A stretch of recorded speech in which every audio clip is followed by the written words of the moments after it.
a few of my favorite Christmas crafts. There are two things I love more than anything else: Christmas and crafting. The first one I'm going to share with you today is called the Victorian pomander. It's called Victorian, but it was actually created back in the medieval ages. It was something that was to provide aromatherapy in a home. They would be hung from the rafters in the ceiling. It was also thought to help ward off illness. So today we're going to make a pomander.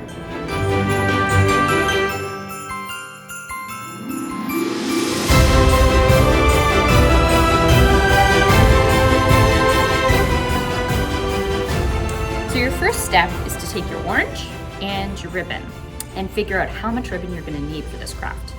There's no real exact measurement because every orange is a little different. So what you're going to do is you're just going to take the top or the bottom of your orange, whichever you prefer, and hold the ribbon and wrap it all the way around, just like this, until you've come to the top. And you want to have a bit of some extra here at the top because you're going to tie a loop and you're going to create something to sort of hang the pomander from eventually. So that's probably about right. So when you've decided how much you need, you'll just cut it.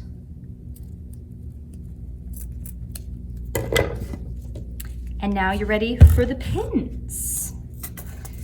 So you're going to take your pins, and I always like to start at the bottom of the orange. So maybe fold your ribbon in half just to find that absolute middle point. Like this, and then pop it right on the end here. And then you're just going to start putting all of these pins in. They don't need to be a particular length apart, but I like to put a couple extra right at the bottom and then again right at the top when I join the ribbon at the top, just to make sure that my orange will not slip from my ribbon.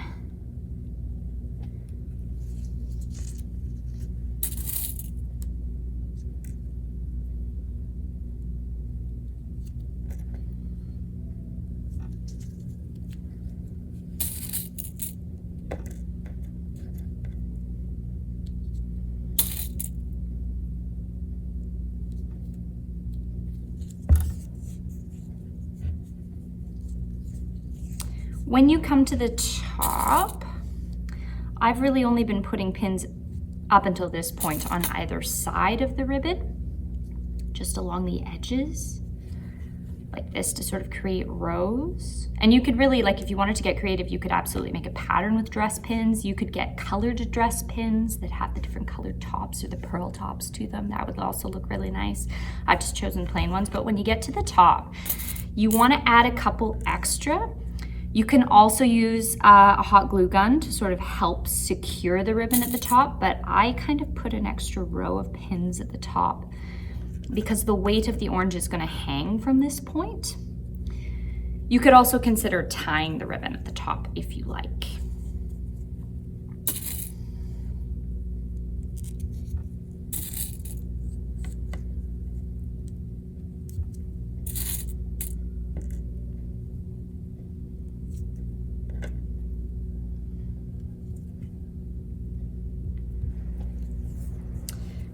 So you should have something that sort of looks a little bit like this. And you can add more pins, you can do a pattern with the pins, but something a little bit like this. And then you take your extra ribbon at the top here and you can just tie a little knot, or you can tie a little bow. You could decorate this in some way if you like, but there you go. You have an orange that can be hung, essentially.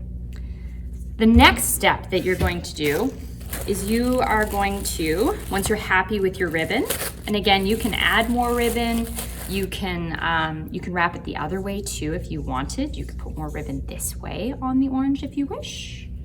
You're gonna take your orange and your clothes when you're happy with the ribbon and such. And whole clothes are something you can usually get in the bulk section of your grocery store. They look like this. Now, if you're strong enough, they're a little bit pokey on the top, but if you're strong enough, you can just press them straight into the orange just like that. And there might be a little bit of this stuff that comes off the top of the clove, and that's totally fine. So it just punctures right in. If you find this difficult, you can use a fork ahead of time, or again, you could use some of your dress pins and you could punch some holes where you want to put the cloves, but you want to try and place the cloves on the orange right up against your ribbon. You may notice that the juice from the orange kind of leaks into the ribbon when you do this. It's totally fine, it'll dry, you won't see it later. And you just keep going all the way along. Now I like to put the cloves right all the way along the ribbon, and then you can choose to do a pattern if you wish. You can also look online for inspiration. There's a lot of really beautiful decorations. People write letters into theirs. They draw patterns and swirls. It's not necessary for you to cover the entire orange with cloves for this craft, but having at least a border next to the ribbon I find is really nice because it helps with the drying out. And then you're gonna obviously get more of that clove smell the more of these that you place on your orange. When you're done,